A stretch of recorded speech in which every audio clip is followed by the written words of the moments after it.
This is विवेक। आज हम लोग सॉल्व करने वाले हैं part 2 ICSE mathematics specimen 2025 and 26 को।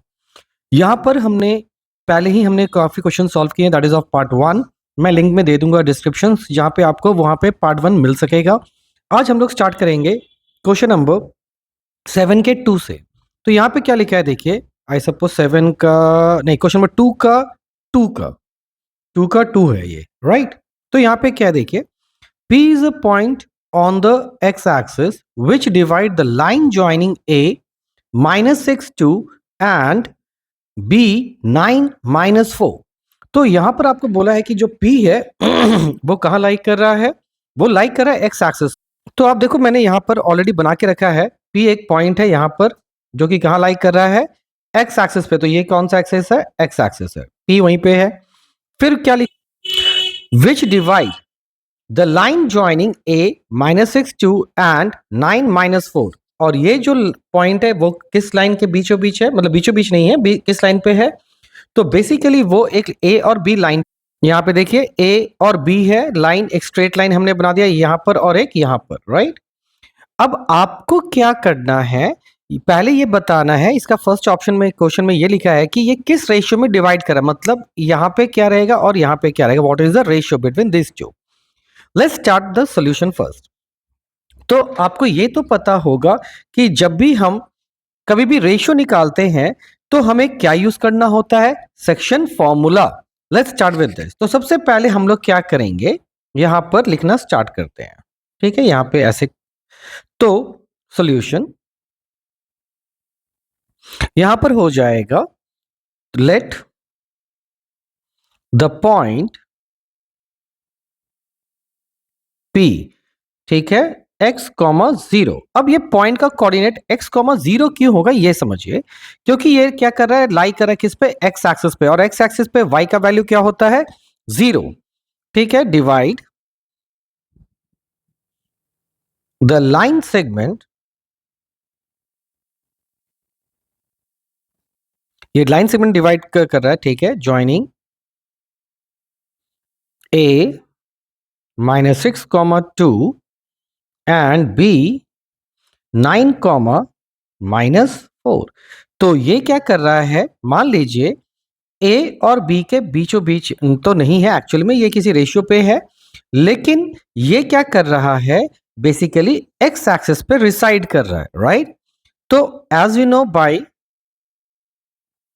कौन सा फॉर्मूला, सेक्शन फॉर्मूला, हम लोग क्या जानते हैं, y is equal to m1y2 plus ny1 whole divided by m plus n, right. तो यहां पे हम इसी का फॉर्मूला का यूज करेंगे।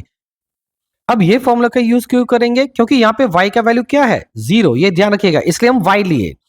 अगर मान लो ये y एक्सिस पे रहता तो हम क्या लेते, x का फॉर्मेट लेते सेक्शन फॉर्मूला में।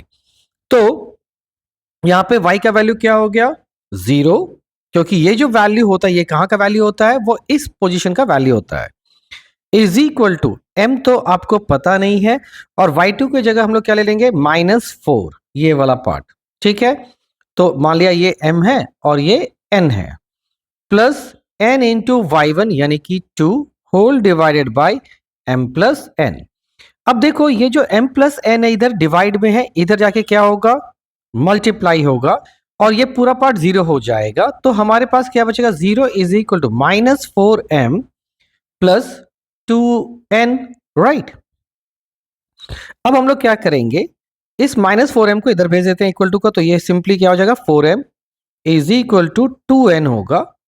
और अब हम लोग क्या करेंगे, m by n is equal to 2/4, cancel होके 1/2, और हम लोग लिख सकते हैं 1:2। तो रेशियो कितना हो गया, ये हो गया 1 और ये हो गया 2। Hope it is clear now. अब आते हैं हम लोग सेकेंड पार्ट। तो देखिए यहाँ पे ये पहला यही पूछा था कि the ratio in which P divide the line segment AB। तो इसका आंसर क्या हो गया हमारे पास, 1:2 का। अब आते हैं हम लोग हमारे सेकेंड पार्ट पे, the coordinate of the point P। अब P का कोऑर्डिनेट क्या है ये भी निकालना है। लेट्स सी, अगर हम कोऑर्डिनेट की बात करते हैं तो यहां पर हमारे पास क्या हो गया, A जो है वो कितना है -6, 2 और b कितना है हमारे पास 9, -4 और m/n, क्योंकि रेशियो तो हमारा निकाला जा चुका था, m/n का वैल्यू क्या है 1:2। तो हम यहां से again by using section formula, ठीक है, अगेन यहां लिख देते हैं बाय यूजिंग सेक्शन फॉर्मूला, हम लोग क्या कर सकेंगे, वापस से x का वैल्यू निकालेंगे। तो हम लोग इस बार x का वैल्यू निकालें, इसलिए x का फॉर्मूला यूज करेंगे। तो यहां पे हो जाएगा m into x2 plus n into x1, ये x है, whole divided by m plus n। चलिए, तो m का वैल्यू यहां पे क्या लेंगे 1 इंटू 9 प्लस n का वैल्यू है 2 और ये हो गया -6 होल डिवाइडेड बाई 1 प्लस 2। तो बोर्ड मास में पहले मल्टीप्लाई 9 1 जा 9 प्लस माइनस माइनस 6 2 जा 12 बाई 3। तो ये हो गया हमारे पास -3/3 विच इज इक्वल टू -1। तो देयरफॉर कोऑर्डिनेट ऑफ P क्या हो गया हमारा -1, 0, क्योंकि ये x एक्सिस पर लाई कर रहा है तो ऑब्वियसली x का वैल्यू होगा और y का वैल्यू 0 होगा। अब आते हैं इस क्वेश्चन के थर्ड पार्ट में क्या निकालना है, देखिए, the equation of a line parallel to A B and passing through the point -3, -2। तो यानी कि यहां पर आपको क्या करना है, आपको बेसिकली इसका इक्वेशन निकालना है। सॉरी, ये मिट गया है, मतलब यहां पे इसका इक्वेशन निकालना है। और ये बोला गया है ये जो लाइन है बेसिकली ये क्या है, पैरेलल है, ठीक है, ये क्या है, पैरेलल है। किसका पैरेलल है, तो ये पैरेलल है आपका ए बी का, यानी कि इस लाइन का पैरेलल है। और आपको ये कंसेप्ट पता होगा कि when two lines are parallel their slopes are equal, यानी m1 is equal to m2, मतलब जिसका इसका जो भी स्लोप होगा इसका भी स्लोप सेम ही रहेगा। तो पहले हम ए बी का स्लोप निकालते हैं। तो स्लोप ऑफ ए बी, तो यहां पे देखिए ए बी का क्या है, दो कोऑर्डिनेट दिया हुआ है, राइट, एक यहां पे कोऑर्डिनेट दिया हुआ है और एक कोऑर्डिनेट यहां पे दिया हुआ है। तो हम लोग क्या करेंगे, फॉर्मूला स्लोप के लिए y2 minus y1 by x2 minus x1। तो यहां पर हो जाएगा स्लोप के लिए -4 -2 whole divided by 9 minus -6, that is term to be as -6/15। और इसको कैंसिल करेंगे तो हो जाएगा -2/5। दिस इज द स्लोप, ठीक है। तो जब इसका स्लोप आ गया और हाँ, इस पॉइंट का कोऑर्डिनेट भी दिया हुआ है और ये कोऑर्डिनेट क्या दिया होता, -3, -2। तो आप देखो, एक आपको फॉर्मूला याद होगा, when there is a slope is given and only one coordinate given, तो आपका इक्वेशन का फॉर्मूला क्या था, equation of a straight line का y minus y1 is equal to m x minus x1। तो आपको स्लोप भी दिया गया है, x1 और y1 भी दिया गया है, तो हम इसी का यूज कर लेंगे। Let's start with this now. तो हमारे पास इक्वेशन क्या आ जाएगा, y माइनस y1, ये जो y1 है यहां पे इसके लिए क्या आएगा, ये -2 आएगा, ठीक है। तो -2 लिख देते हैं। अब हम लोग क्या तैयार करें, इक्वेशंस, राइट। फिर m का वैल्यू क्या आया -2/5 और फिर क्या है x माइनस x1 कितना है, अगेन -3, राइट। तो इसको हम लोग स्क्वायर ब्रैकेट दे देते हैं। तो ये हो गया y plus 2 is equal to -2/5 x plus 3। चलिए अब आगे चलते हैं, क्या होता है देखते हैं। इसको हम लोग सॉल्व करेंगे। तो जब इसको हम लोग सॉल्व करेंगे तो हमारे पास क्या आ जाएगा, ये इधर डिवाइड है, इधर आके मल्टीप्लाई, और y plus 2 is equal to -2 x plus 3, bracket open कीजिए, 5y प्लस 5 2 ज़ा 10 is equal to -2x plus minus minus 3 2 ज़ा 6। तो ये हो गया 2x प्लस 5y, ठीक है, इज इक्वल टू, ये माइनस इधर का इसको भी इधर ही कर देते तो क्या होगा, 10 plus sorry plus 10 plus 6 is equal to 0। तो जो आपका इक्वेशन आया वो आया 2x plus 5y plus 16. This will be your answer. Hope it is clear. Now, तो अगर आपको ये वीडियो अच्छा लग रहा है तो लाइक कीजिए, शेयर कीजिए और सब्सक्राइब कीजिए। और वन मोर थिंग, अगर आपको स्टिल कोई डाउट है तो प्लीज कमेंट बॉक्स पे अपने क्वेश्चंस को, क्वेरीज को आप मेंशन कर सकते हैं। मैं as soon as possible I will try to give you answer. अब हम लोग आते हैं हमारे नेक्स्ट क्वेश्चन में, दैट इज यहाँ पे क्या लिखा है, in the given figure AC is a diameter of a circle with centre O। तो आप देखो यहाँ पर क्या बोला है, जो AC है यहां से यहां तक जो है ये क्या है, एक डायामीटर है। तो डायामीटर है तो यहाँ पे ये एंगल कोई 90 डिग्री बन रहा है, नहीं फिलहाल तो नहीं बन रहा, ठीक है कोई बात नहीं, लेट्स सी दिस। फिर यहाँ पे ये बोला है CD is parallel to BE। CD जो है, CD यानी कि आप देखो ये वाला लाइन पैरेलल है किसका, इसका है। चलो अच्छी बात है, तो जब ये पैरेलल है तो this angle is equal to this angle. Clear है? और कुछ फिलहाल तो नहीं, लेट्स सी दिस। फिर यहां पे बोला एंगल AOB। AOB कितना दिया हुआ है, 80 डिग्री, यानी कि ये वाला पार्ट, इजंट इट। और फिर बोला है angle ACE is 20 degree. ACE 20 यानी कि ये वाला दिया हुआ है। आपको फाइंड क्या करना है, let's see this angle, right. तो अब देखते हैं पहला BEC। BEC तो B इधर है, C इधर है और E इधर है, यानी कि ये पूरा एंगल फाइंड करना। मान लिया ये क्या है, एंगल X। BCD, BCD मतलब ये पूरा एंगल भी फाइंड करना है। फिर CED, CED और ये एंगल भी फाइंड करना है। चलिए लेट्स से दिस, कौन कौन सा हमारा एंगल निकलता है पहले वो देखते हैं।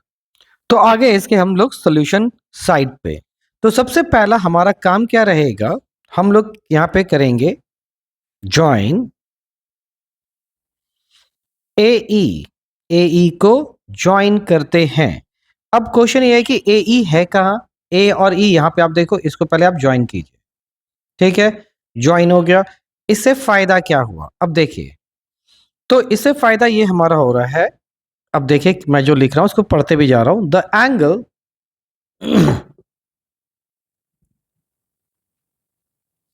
the angle subtended, ठीक है, the angle subtended by a chord at the center, right, at the center is twice the angle subtended on the circumference।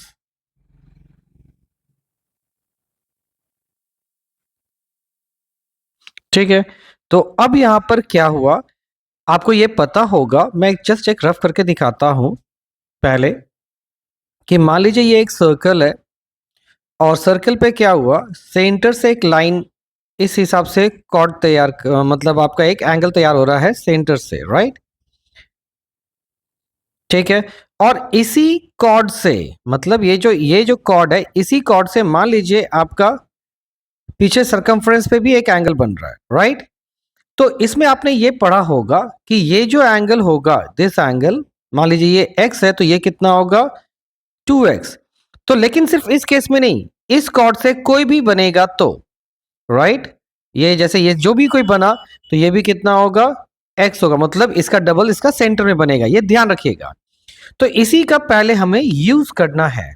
अब यहां पर क्या है वो देखते हैं। तो यहां पे हम लोग लिख सकते हैं क्या, एंगल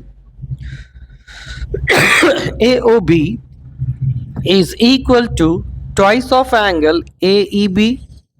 ध्यान से समझिए, AOB कहां पर है, AOB, ठीक है। तो यहां पे जो एंगल बना इसका डबल कहां बनेगा, AEB पे बनेगा।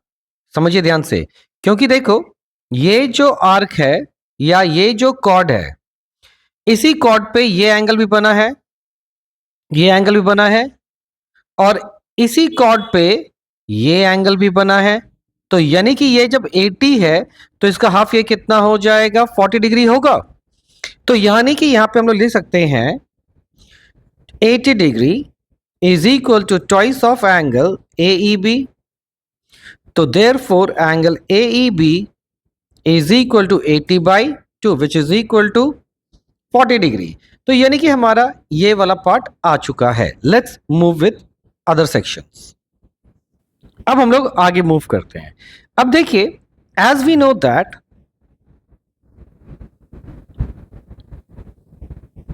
जैसा कि हम जानते हैं angle in a semi circle is right angle. हाँ जी, ये तो आप जानते ही होंगे। तो यानी कि यहां पे आप देखो, ये क्या है, एक डायमीटर, ये क्या है, एक डायमीटर है। और इस डायमीटर में यहां पे एक एंगल बन रहा है, ये और ये पूरा जो जो बोल्ड हो गया वो देखिए एक राइट एंगल ट्रायंगल बनेगा। यानी कि ये पूरा एंगल क्या होगा, ये पूरा एंगल एक्चुअली ये पूरा एंगल क्या होगा, 90 डिग्री होगा, ये वाला पार्ट। तो यहां पे यही लिखना है हमको, angle AEC is equal to 90 degree. तो देखो आपका ये एंगल निकल गया कितना, 40 डिग्री, और ये पूरा निकल गया कितना आपका 90 डिग्री। तो क्या ये एंगल निकाल सकते हैं 90 माइनस 40 डिग्री? तो यहां पे हम लोग क्या लिखेंगे, फ्रॉम फिगर के अनुसार angle BEC is equal to angle AEC minus angle AEB। ठीक है, तो ये हो गया 90 degree minus 40 degree which is equal to 50 degree. तो ये हमारा पहला पार्ट कंप्लीट हो गया। तो ये कितना आ गया, 50 डिग्री। मूव करते हैं हमारे सेकंड पार्ट। अब बी नंबर सेक्शन में देखते हैं बी में क्या आपको सॉल्व करना था। तो हम लोग का बी नंबर में क्या है, तो can I right angle ECD, ECD मतलब ये angle right is equal to angle CEB which is equal to 50 degree. तो देखो जब ये एंगल हमारा, ठीक है, जस्ट अ मोमेंट, अगर हम ध्यान से देखेंगे तो ये देखो ये क्या है, पैरेलल था किसका, इसका पैरेलल था राइट। तो अगर ये एंगल हमारा 50 डिग्री बनता है तो ये भी एंगल कितना बनेगा, 50 डिग्री। तो वही यहाँ पे हमने लिखा है, दैट इज, ऐसा क्यों, इंटीरियर ऑल्टरनेट एंगल। फिर ओके फाइन, अब आगे क्या करते हैं। अब देखो ये जो AB एक जो कॉर्ड है राइट, यहां से आपका सेंटर पे तो एक एंगल बना ही था, ये वाला एंगल, हाँ जी बना ही था। सिमिलरली आप देखो ध्यान से कि इसी कॉर्ड पे और एक एंगल बना है, ये वाला पार्ट, हाँ जी। तो ये अगर 80 है तो इसका हाफ ये भी होगा, that is 40। Now hope it is clear. तो अब हम लोग यहाँ पे वापस से वही लिखेंगे, angle AOB is equal to twice of angle BCA right. तो ये आपका था 80 degree is equal to twice of angle BCA, और फिर यहाँ पे हो जाएगा angle BCA is equal to 80/2 which is equal to 40 degree. और ऐसा क्यों हुआ, सेम जो हमने पहले स्टेटमेंट दिया था, the angle subtended bye a cord at the centre is twice the angle of subtended on the circumference. तो ये ऊपर का जो सेक्शन था वो वापस लिख देना, शायद मैंने मिटा दिया है ऊपर का सेक्शन। लेट्स सी, ये वाला पार्ट आपको वापस लिखना पड़ेगा राइट, मैंने मिटाया नहीं था, आप देख लो अच्छे से। The angle subtended by the chord at the centre is twice the angle subtended on the circumference. तो यही आपको लिखना पड़ेगा। Hope it is clear.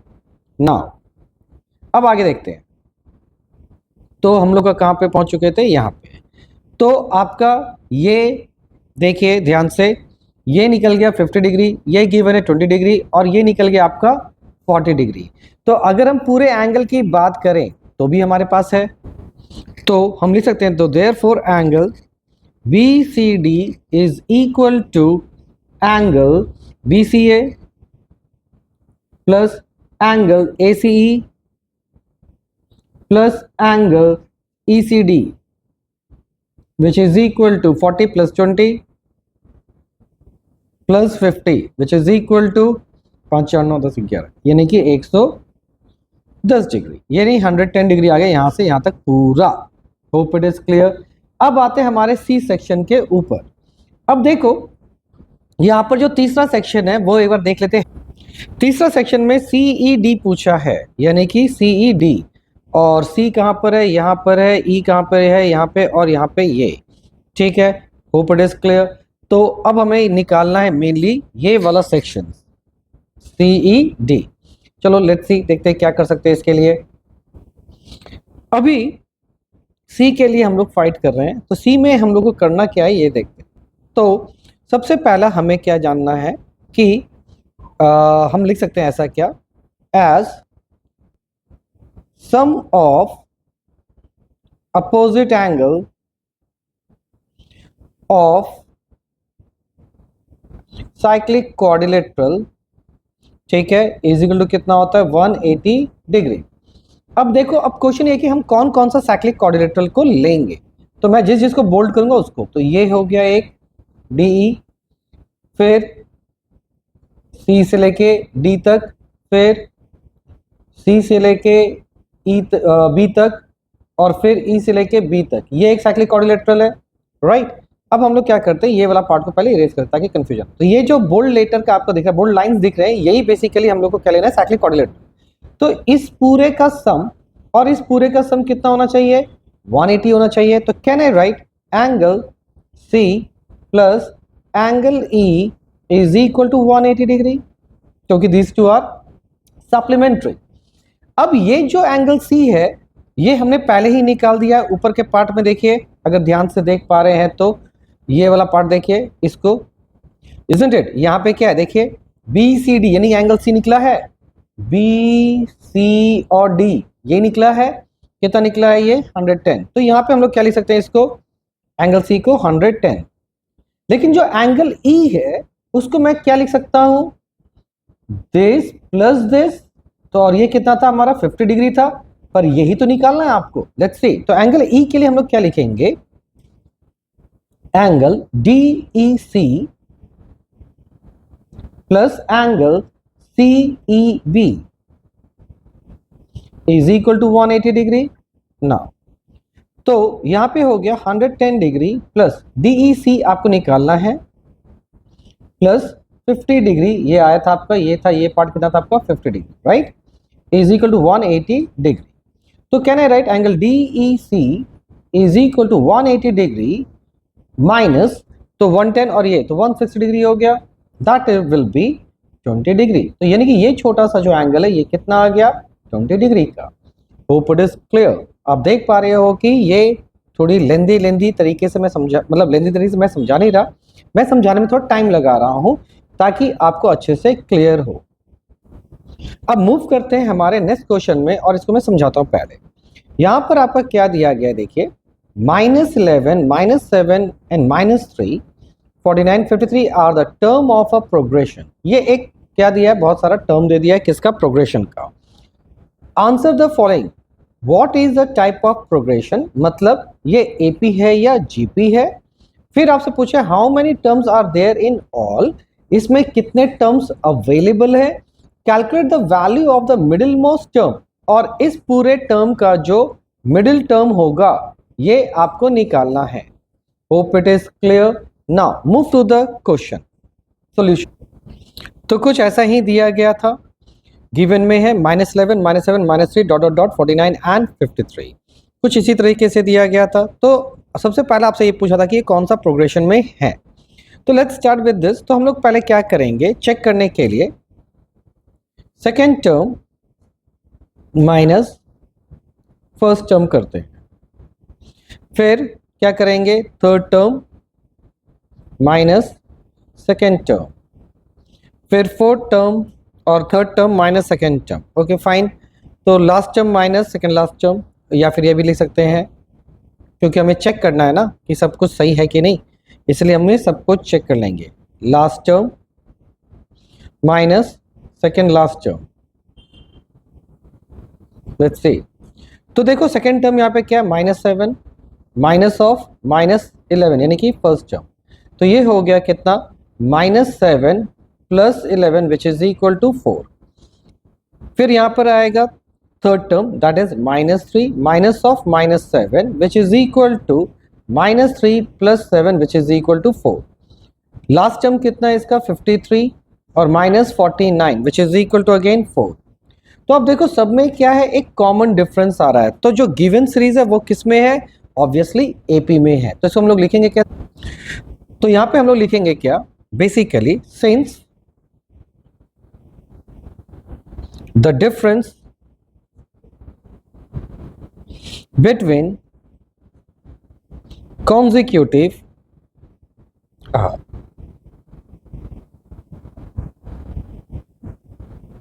Actually थोड़ा सा सर्कल में थोड़ा सा रुक गया था। consecutive term are constant. The progressions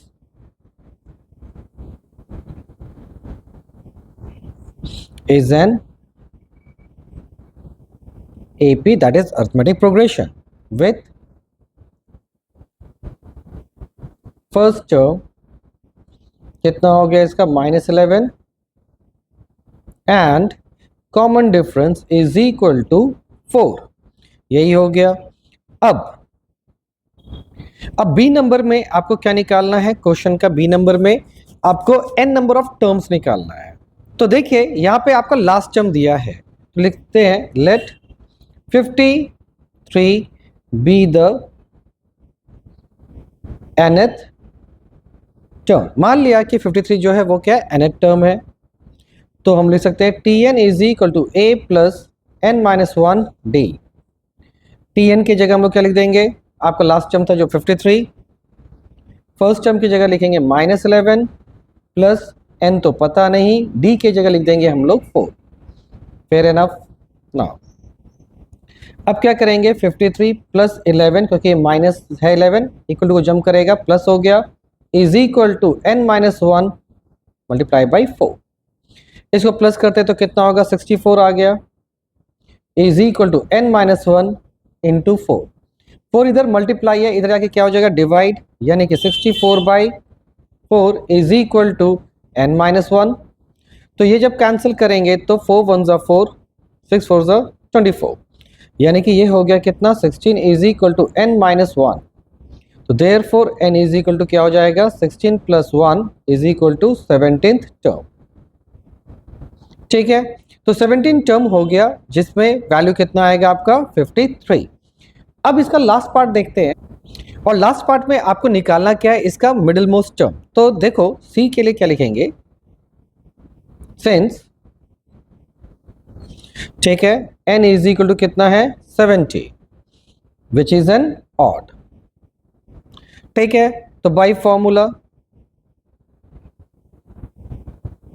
हम लोग का मिडिल टर्म क्या होता है, ऑड टर्म के केस में क्या होता है पता ही होना चाहिए, n + 1/2। तो ये हो गया 17 + 1/2 that is 18/2 which is equal to 9th term. ठीक है, तो यानी कि आपको क्या निकालना है, 9 टर्म्स का वैल्यू निकालना, क्योंकि यही पूछा है कि मिडिल टर्म का वैल्यू क्या होगा। तो therefore T9 is equal to a + 8d लिख सकता हूं। नाउ a का वैल्यू क्या था -11, फिर हो जाएगा +8 इंटू डी का वैल्यू था आपका 4, तो -11 + 32। तो जब इसको माइनस करेंगे तो you will get the value of 21। This is your answer, hope it is clear. अब आते हैं हम लोग हमारे सेकेंड पार्ट पे। यहाँ पे क्वेश्चन में क्या लिखा है देखिए, in the diagram given below a tilted right circular cylindrical vessels with base diameter 7 cm containing a liquid when placed vertically. The height of the liquid is in the vessels in the mean of the two height shown in the diagram. ठीक है, यानी कि ये बोला जा रहा है कि एक टिल्टेड राइट सर्कुलर सिलेंडर है। अब राइट सर्कुलर सिलेंडर का मतलब क्या होता है, जिसका बेस, जो सिलेंडर होते हैं ना बेसिकली जब एकदम स्ट्रेट होते हैं ना ये इस तरह से, तो इनको बोलते हैं राइट सर्कुलर, इजंट इट। तो ऑब्वियसली आपको जो भी पढ़ना होता है वो राइट सर्कुलर ही पढ़ना होता है। इसी को क्या किया गया, टिल्ड किया गया। फिर क्या हुआ, तो यहाँ पे बोला है, और हाँ डायमीटर कितना है 7, तो रेडियस कितना हो जाएगा यहाँ से यहाँ तक का 7/2। When they're placed vertically, the height of the liquid in the vessels, तो mean of the height of the इतना। तो अब ये बोला है कि अगर मैं इसको इस तरीके से रख दूं तो ये जो दोनों हाइट है लिक्विड का 6 सेंटीमीटर और 1 सेंटीमीटर, इसका मीन हाइट हो जाएगा। तो यानी कि 6 + 1/2 दैट इज 7/2, इजंट इट, यानी कि 3.5 हाइट हो जाएगा लिक्विड का। तो ये हाइट कितना हो जाएगा, बेसिकली 7/2, 3.5 जो भी है। Now find the area of the wet surface when the cylinder is placed vertically on the horizontal surface. तो अब आपसे पूछा है कि इसका वेट सरफेस कितना होगा, यानी कि ये कितना पार्ट को गीला करके रखेगा जब आप इसको इस तरीके से स्टैंड करेंगे इस टिल्टेड सिलेंडर को। तो अब हम लोग आते हैं हमारे सॉल्यूशंस के पार्ट में। तो सबसे पहले हम लोग क्या करेंगे, यहां लिखेंगे क्या, व्हेन वर्टिकली प्लेस्ड। ठीक है, जब इसको वर्टिकली प्लेस्ड कर देंगे तो हाइट ऑफ लिक्विड क्या हो जाएगा, तो यही कहा था क्या, टिल्टेड पोजीशन का एवरेज, यानी कि 1 + 6/2 दैट इज 7/2 सेंटीमीटर। ठीक है, और कोशिश ये कीजिएगा डेसिमल में चीज़ों को नहीं रखने के लिए, मैं यही सजेस्ट करता हूं, क्योंकि डेसिमल हमेशा कैलकुलेशन में एरर लाने के चांसेस बढ़ा देता है। और डायमीटर क्या दिया है of a base, that is 7 centimetre. तो देयरफॉर रेडियस क्या हो जाएगा, that is r which is equal to 7/2 centimetre. अब हम लोग को पूछा क्या है, एरिया ऑफ वेट सरफेस। तो वेट क्या होगा, या तो ये तो सर्कुलर पार्ट तो वेट होगा ही होगा, और पानी भी तो नीचे रखा गया है ना, तो नीचे का जो सरफेस है वो क्या रहता है, सर्कुलर। नीचे का सरफेस क्या रहता है, सर्कुलर। तो हम लोग का जो वेट सरफेस का एरिया होगा वो बेसिकली क्या होगा, नीचे का सरफेस, नीचे का एरिया दैट इज πr², और यहां तक का कर्व्ड सरफेस एरिया जहां तक पानी रहेगा दैट इज 7/2 हाइट तक।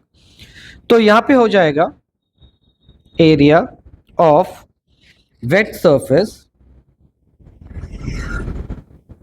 Is equal to area of base, यानी कि πr², क्योंकि वो सर्कुलर होता है, और area of the curved surface up to the level of water, right, that is 2πrh। अब दोनों में कॉमन क्या है, πr कॉमन है, तो बचा r + 2h, राइट। तो यही आपको कैलकुलेट करना होगा, और इतना कैलकुलेशन से आपका आंसर आ जाएगा। तो पाई की जगह हम लोग क्या लिखेंगे, 22/7। रेडियस हमारा कितना दिया हुआ है, अगेन 7/2 दिया हुआ है, रेडियस वापस से 7/2 है, प्लस 2 इंटू हाइट, और हाइट कितना है हमारे पास, अगेन 7/2 है, राइट। तो फिर क्या करेंगे, इसको जो जो कैंसिल होता है कैंसिल कीजिए, ये और ये कट गया, ये हो गया 11, तो यहाँ पे हो जाएगा 11, और यहाँ पर 7/2 है, इसको 3.5 लिख दीजिए, और ये दोनों काट दीजिए, तो ये बचेगा +7। ठीक है, फिर इसके बाद आपका हो जाएगा 11 इंटू ये हो गया 10.5।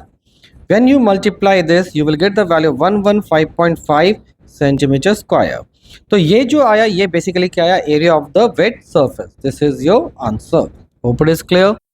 Move to next question. यहाँ पर आपका क्या है, लोकस का है, use the ruler and compass to answer this question. ठीक है, खैर for this it is quite difficult me to use ruler and compass. Let's see क्या होता है यहाँ पे। फिर आगे, construct a circle of radius 4.5 centimetre and draw a chord A B of length 6 centimetre. तो सबसे पहले आपको एक सर्कल ड्रॉ करना है जो कि कितना है, 4.5 के लिए है रेडियस, और उस पर कॉर्ड जो है वो 6.5 का रहेगा। लेट्स से तो मेरे पास तो यहाँ पे स्केल तो है नहीं, पर फिर भी मैं यहाँ पे क्या करता हूँ, ये मान लिया क्या है 4.5 का आपका रेडियस हो गया, और यहाँ से हम लोग क्या करेंगे, एक सर्कल ड्रॉ कर रहे हैं, राइट। तो ये हो गया हमारा सर्कल, इजंट इट। चलिए, तो अब क्या करना है हम लोग को, लेट्स सी, इसको थोड़ा सा छोटा करते हैं। अब यहाँ पर बोला है कि सेकेंड पार्ट में जाते हैं। फिर ये बोला है कि इस पे एक आपको कॉर्ड ड्रॉ करना है जिसका लेंथ कितना है 6.5 का है। तो हम लोग क्या करते हैं, यहाँ से यहाँ तक एक कॉर्ड ड्रॉ करते हैं 6.5 का। फाइन, ये हो गया। रेडियस हो गया इट्स 4.5 और ये हो गया 6.5। ठीक है। अब क्या बोला है कि ये मान लीजिए ए है और ये क्या है हमारा बी और सेंटर है ओ। अब यहां पर क्या बोला है कि एंगल जो ए है, ए पे आपको क्या बनाना है 75 डिग्री बनाना है। तो ये आपको कॉम्पास से बनाना है। कॉम्पास से 75 कैसे बनता है, 60 और 90 का बाइसेक्टर होता है। तो सपोज सब लोग मैं यहाँ पे बनाते हुए दिखा रहा हूँ। निडल कहाँ पे रखना है कॉम्पास का, तो ये ध्यान रखिएगा, मैं रेड कलर से कर रहा हूँ ताकि आपको क्लियर हो। निडल रखिएगा यहाँ पर, ठीक है, कॉम्पास का। सबसे पहले ये बनाइएगा ऐसा आर्क, ये हो गया 60 डिग्री। फिर इसको ऐसा बनाइएगा और फिर आपका क्या होगा, ये ऐसा जाएगा और फिर आप यहाँ पे रख के इसको कट कीजिएगा। तो ये जो आपका बनेगा एक स्ट्रेट लाइन बनेगा। ठीक है, ये स्ट्रेट लाइन बना नहीं है, ये जो स्ट्रेट लाइन बनेगा ये बन जाएगा आपका कितना 90 degree. Right, hope it is clear. यहाँ पे इधर कट नहीं होगा, ये ऐसा कट होगा, इजंट इट। अब आपको क्या करना है, वापस से मैं कलर चेंज करता हूं। अब निडल को कहाँ रखना होगा, यहाँ पर, और एक मार्क ऐसे करना होगा। फिर एक बार निडल को यहाँ रखना होगा, फिर मार्क ऐसे करना होगा और ये बन गया आपका कितना 75 डिग्री। ये बन गया 75 डिग्री। और आपको ये बोला है कि जो सी पॉइंट होगा वो बकायदा सरकमफ्रेंस पे टच होना चाहिए। तो ये आपका जो पॉइंट आया, ये कौन सा पॉइंट आ गया, सी। अब आपको बोला है एक ऐसा लोकस तैयार करने। ठीक है, अब देखो ध्यान से, यहां पर आपको क्या बोला है, कंस्ट्रक्ट हमने, तो ये वाला पार्ट भी हमने कंस्ट्रक्ट किया। At point A construct angle C A B, बन गया 75 degree. Where C lies on the circumference of the circle, जो कि हमने सी पे, सी को पॉइंट आउट किया कहां पर, सर्कमफ्रेंस पे। अब क्या बोला है, construct the locus of all point equidistance from A और बी। और ये चीज एकदम ध्यान रखिएगा कि जब भी आपको किसी दो पॉइंट का इक्विडिस्टेंस निकालना होता है तो आप क्या बनाते हो, साइड बाइसेक्टर। क्या बनाओगे, साइड बाइसेक्टर या फिर लाइन बाइसेक्टर। तो हम लोग क्या करने वाले हैं, यहाँ पे ए और बी पॉइंट का साइड बाइसेक्टर बनाएंगे। तो हाफ से पहले एक बार निडल यहां रखेंगे, हाफ से ज्यादा ऊपर कट नीचे कट, फिर हाफ से ज्यादा ऊपर कट और नीचे कट। तो यहां पे आपका क्या बन जाएगा, एक साइड बाइसेक्टर बन जाएगा लाइक दिस। ठीक है, हो गया। फिर आपका बोला है क्या, फिर यहां पे बोला है, लेट्स सी क्या बोला है, देख लेते हैं एक बार। फिर बोला construct the locus of all point equidistance from A C and A B. और याद रखिएगा, जब भी किसी दो लाइन के बीच, दो लाइन कौन सा, एक लाइन है ए सी और एक लाइन है ए बी, इनके बीच में आपको जब भी इक्विडिस्टेंस बनाना होता है तो वो बनता है क्या, एंगल बाइसेक्टर। तो एंगल बाइसेक्टर बनाते कैसे हैं, मान लीजिए ये एक एंगल हमने बनाया, इसको बाइसेक्ट कैसे करेंगे, तो पहले एक अपने रैंडम एक आर्क बनाएंगे यहां से यहां तक। फिर क्या करना होता है, तो फिर हम लोग को करना होता है कॉम्पास का नीडल यहां रखिएगा और यहां कट कीजिएगा, फिर कॉम्पास का नीडल यहां रखिएगा, यहां कट कीजिएगा। तो ये बन गया आपका एंगल बाइसेक्टर। तो यहां भी हम लोग क्या करने वाले हैं, अब एंगल ए पे एंगल बाइसेक्ट करेंगे। राइट, तो कैसे कर देता हूं,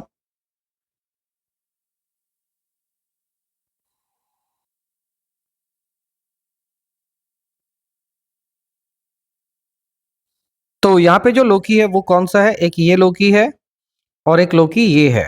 तो ये दोनों आके कहां पे मिला, यहां पर। तो ये पॉइंट को आपको क्या मान लेना है, पी। और आपको फाइनली क्या करना है, सी से पी, यानी कि ये डिस्टेंस आपको निकालना है। ठीक है, आप स्केल से मेजर कीजिए and you right your answer. Hope it is. अब हम लोग मूव करेंगे सेक्शन बी पे, जहां पे हमें क्या सॉल्व करना है, एनी4 पर। मैं यहाँ पे आपको सारा क्वेश्चन ही सॉल्व करके दिखाऊंगा। ठीक है, तो सबसे पहला आता है हमारा क्वेश्चन नंबर 4। यहाँ पे क्या बोला है, देखिए, Mrs Kaur invested 8,000 in buying 100 shares. ठीक है, रुपीज 100 शेयर्स। तो यानी कि ये जो रुपीज 100 शेयर लिख दिया, ये है नॉमिनल वैल्यू। क्या है, nominal value. Fine, of a company paying 6% dividend at rupees 80। अब यहां पर क्या है, रेट ऑफ डिविडेंड कितना दे दिया है 6%, और 80 क्या है इसका मार्केट वैल्यू। मतलब जब वो परचेस करने गया था तो जो नॉमिनल वैल्यू था वो अब घट के कितना हो गया, 80 रुपीज, यानी कि मार्केट वैल्यू हो गया। आफ्टर एक ईयर, मतलब एक साल के बाद, सी सोल्ड दीज शेयर एट ₹75, यानी कि शेयर का दाम और घट गया, 75 पहुंच गया। और उसने फिर इसको दिमाग में आया कि नहीं चलो इसको बेच देते हैं। एज, और जो कैश आया फिर उसने इन्वेस्ट किया, किस में किया, the proceed including the dividend received during the first year in buying ₹20 shares. तो पहला साल जो उसने रखा था ये वाले शेयर, पहले वाले शेयर को, राइट, पहले वाले शेयर को, उसमें से जो इंटरेस्ट मिला यानी डिविडेंड मिला वो भी पैसा लगा दिया, और जो उसने सेल किया था 75 वो भी पैसा लगा दिया न्यू शेयर में, जिसका रेट क्या था, ₹20 शेयर था, पर मिल रहा था किसमें, प्रीमियम में, यानी कि 27 में, ₹7 ज्यादा करके उसने परचेज कर लिया, और उसका rate of dividend new share का कितना था, 15%।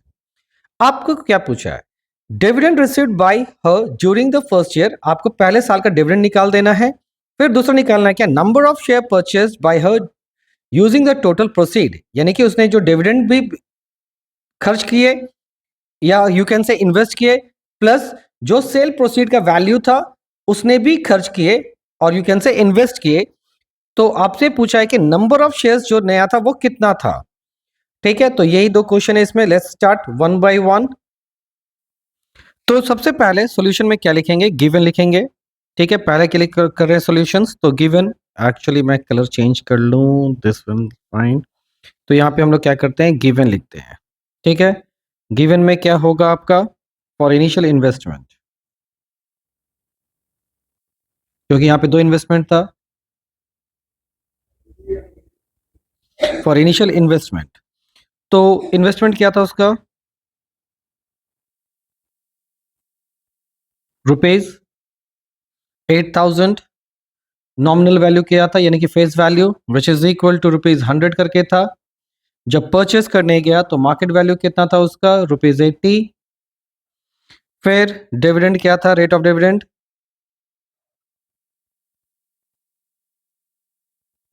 विच इज इक्वल टू 6%। तो यहाँ पे सबसे पहले हमें क्या निकालना होगा, क्योंकि आपसे पहला ऑप्शन में क्या पूछा है, डिविडेंड क्या था इस शेयर में, तो इस शेयर के लिए आपको नंबर ऑफ शेयर तो निकालना पड़ेगा। तो therefore number of shares is equal to क्या होता है, investment by market value. Investment था इसका 8,000 का, मार्केट वैल्यू उस समय जब परचेस करने गया था तो 80, दैट इज ये हो गया अराउंड 100। ठीक है, नाउ तो नंबर ऑफ शेयर्स क्या था, 100, पहला वाला। तो therefore so you we can write, आपको डिविडेंड पूछा था, तो डिविडेंड कितना हो गया इसके पास, तो डिविडेंड का फॉर्मूला क्या होता है, number of shares, rate of dividend. ठीक है, तो ये हो गया डिवाइडेड बाय 100। अच्छा, और यहाँ पे rate of dividend, number of shares और नॉमिनल वैल्यू कहाँ रह गया यार।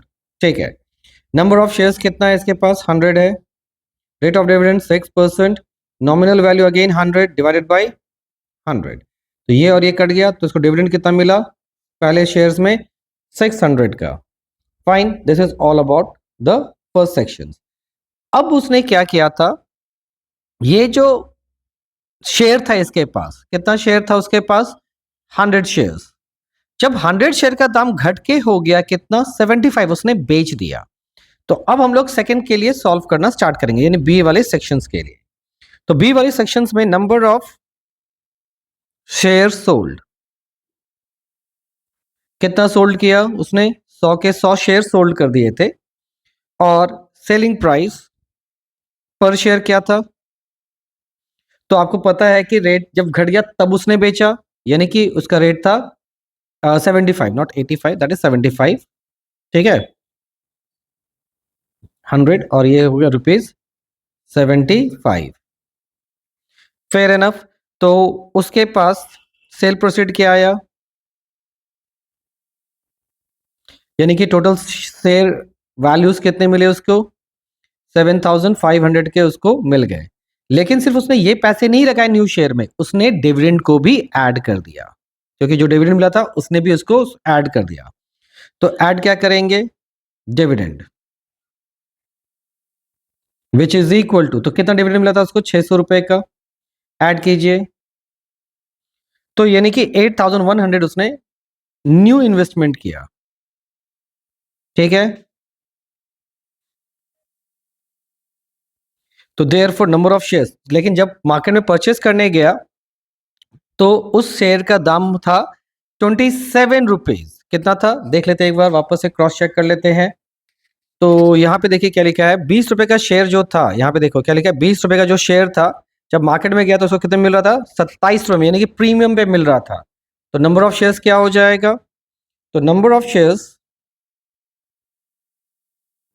Is equal to again investment by market value, और इन्वेस्टमेंट था 8100, मार्केट वैल्यू था इसका 27 रुपए करके। तो जब कैंसिल करिएगा तो आपको आ जाएगा कितना, 300। तो यानी कि जो नंबर ऑफ शेयर्स था, न्यू शेयर्स, उसने कितना परचेस किया था, 300 शेयर्स परचेस किया था। Hope it is clear now. अब हम मूव करेंगे हमारे नेक्स्ट क्वेश्चन के लिए, ये वाला। Solve the following in equations, right the solution set and represent it on the number line. इसको हमें नंबर लाइन पे भी रिप्रेजेंट करना है। ये जो क्वेश्चन है हमारा वो इन इक्वेशन क्वेश्चन है।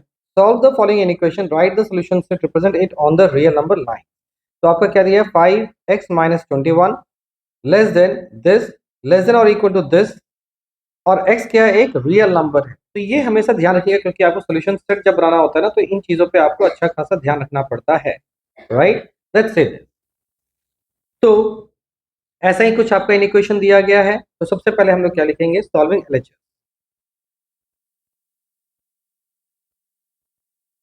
ठीक है, आप क्या कीजिए, एलएचएस को ले लीजिए। एलएचएस में क्या लिखा है, 5x माइनस 21, फिर है 5x बाई 7 माइनस 6। इसको फिर हम लोग क्या करने वाले हैं, प्रॉपर सॉल्व करते हैं। तो यहाँ पे आ जाएगा 5x minus 5x by 7 less than 21 minus 6, क्योंकि माइनस को जंप किया और ये प्लस था, ये वाला पार्ट प्लस था, इक्वल टू के इधर जंप, मतलब लेस देन के इधर जंप किया, तो ये क्या हो गया, नेगेटिव हो गया। ठीक है, फिर नेक्स्ट सेक्शन में क्या देखिए, अब यहाँ पे हम लोग क्या करेंगे, एलसीएम कर देते हैं। तो 7 5 सा 35x माइनस 5x बाई 7, ये हो गया 21 में से गया तो हो गया 15।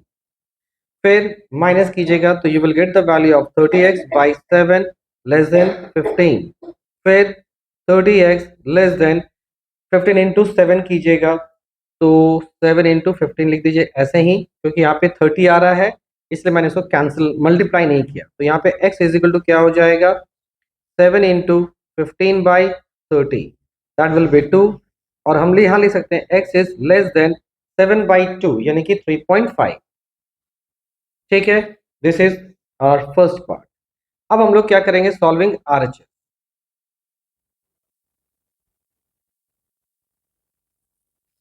आरएचएस में सॉल्व करने के लिए आपका आरएचएस क्या था, तो ये था आपका 5x माइनस 21। ठीक है, एक सेकंड रुक जाइए, सॉरी, आरएचएस था हमारे पास 5x, ठीक है, by 7 minus 6 less than equal to minus 3 upon 3 by 7 plus x। चलिए इसको अब सॉल्व करते हैं।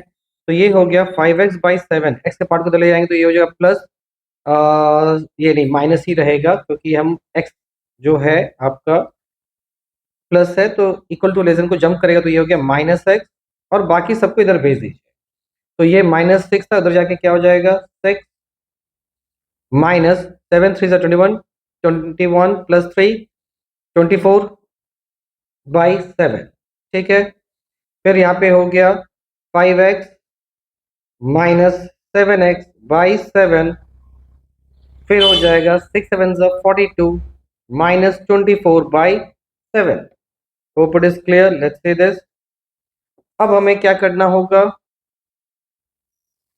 यहाँ पर आपका आ गया क्या, बेसिकली -2x बाई 7, और ये हो जाएगा 42 में से 24 जाएगा तो हो गया ये 80। ठीक है, और डिवाइड बाई 7। अब ध्यान से समझिए, ये 7 काट दीजिए, 2 9 सा काट दीजिए, तो आपके पास देखिए अब आपको करना क्या है, माइनस को उधर शिफ्ट करना है। तो आपको ये पता होगा कि जब माइनस शिफ्ट होता है तो साइन चेंज हो जाता है और ये बन जाएगा -9। This is our second part. ठीक है, अब हम लोग फर्स्ट और सेकंड से क्या समझेंगे, तो आप ध्यान से समझिए। फर्स्ट पार्ट में क्या था, x का वैल्यू छोटा रहेगा किससे, 3.5 से, और x का वैल्यू बड़ा रहेगा, बराबर रहेगा किससे, -9 से। तो जो सोल्यूशन सेट होने वाला है आपका क्या होने वाला है देखते हैं। तो जो सोल्यूशन सेट होगा वो होगा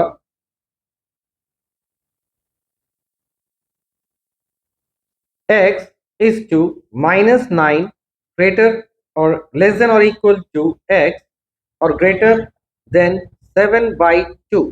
ठीक है, और x belongs to real number। This is your solution set. तो अगर हम इसको प्रॉपर लाइन में दिखाते हैं, ठीक है, यानी कि आपका नंबर लाइन में, तो ये हो जाएगा -10, -9, -8, -7, -6, -5, -4, -3, -2, -1, 0, 1, 2, 3, 4। ठीक है, अब देखो यहां पर कहां से कहां तक जाएंगे। तो बेसिकली यहाँ पे क्या है, 7/2 है, यानी कि 3.5। तो 3 और मैं कलर चेंज कर लेता हूं ताकि आपको क्लियरिटी रहे। तो ये आपका क्या है, 3.5 ही है ना, 7/2। तो 3 और 4 के बीच में आएगा, यानी कि यहाँ पर आएगा, राइट। और ये है -9 के बराबर और छोटा। तो यानी कि ये हो गया -9, यहाँ तक ही है। तो इसको हम कैसे रिप्रेजेंट करेंगे, इधर एक बोल्ड दे देंगे और यहाँ से स्ट्रेट लाइन ड्रॉ करेंगे टिल यहाँ। This will be your answer, right. अब क्वेश्चन ये है कि कहाँ पे हॉलो स्पेस देंगे और कहाँ पे इसको ये करेंगे। तो यहाँ पे जो रहेगा ये पूरा डार्क रहेगा और यहाँ पे जो रहेगा ये एम्प्टी रहेगा। Isn't it? Hope it is clear. अब आते हैं हमारे नेक्स्ट क्वेश्चन में, that is prove that the following trigonometrical identities sin theta plus cos theta cosec theta minus sec theta is equal to this. तो इसको हम लोग सॉल्व कैसे करेंगे। तो हमने यहाँ पे लिख दिया है वो ट्रिग्नोमेट्रिकल आइडेंटिटीज को जिसको हमको प्रूफ करना है। तो सबसे पहले हम लोग को क्या लेना होता है, LHS। तो यहाँ पे क्या हो गया, sine theta plus cos theta, पहले लिख लेंगे LHS को, cosec theta minus sec theta. सबसे पहला स्टेप क्या रहेगा, आप इसको आप डिस्टर्ब ना करें, ठीक है, लेकिन आप इसको डिस्टर्ब कर सकते हैं। कोसेक थीटा यानी कि 1/sin theta minus 1/cos theta, right. अब आपका नेक्स्ट स्टेप क्या है, तो ये हो जाएगा sign theta plus cos theta, इसको अभी तक डिस्टर्ब नहीं करना है। और इसको हम लोग क्या करेंगे, एलसीएम लेंगे, तो हमारे पास आ जाएगा cos theta minus sine theta whole divided by sine theta into cos theta. अब हमारा नेक्स्ट स्टेज क्या रहेगा, तो देखो ये जो sign theta plus cos theta है, तो इसको मैं cos theta plus sine theta भी तो लिख सकता हूँ। 1+2 लिखी या 2+1 लिखी, बात तो बराबर है। तो मैं थोड़ा सा इसको मॉडिफाइड करता हूँ। तो यहाँ पे क्या हो जाएगा, मैं इसको लिखता हूँ क्या, cos theta plus sine theta. अब ध्यान से समझिए, ये है मान लीजिए a plus B, a minus B. तो फॉर्मूला क्या हो जाएगा, a square minus B square. तो यानी कि हम लोग यहाँ पे क्या लिख सकते हैं इसको, cos square theta minus sine square theta whole divided by sine theta cos theta.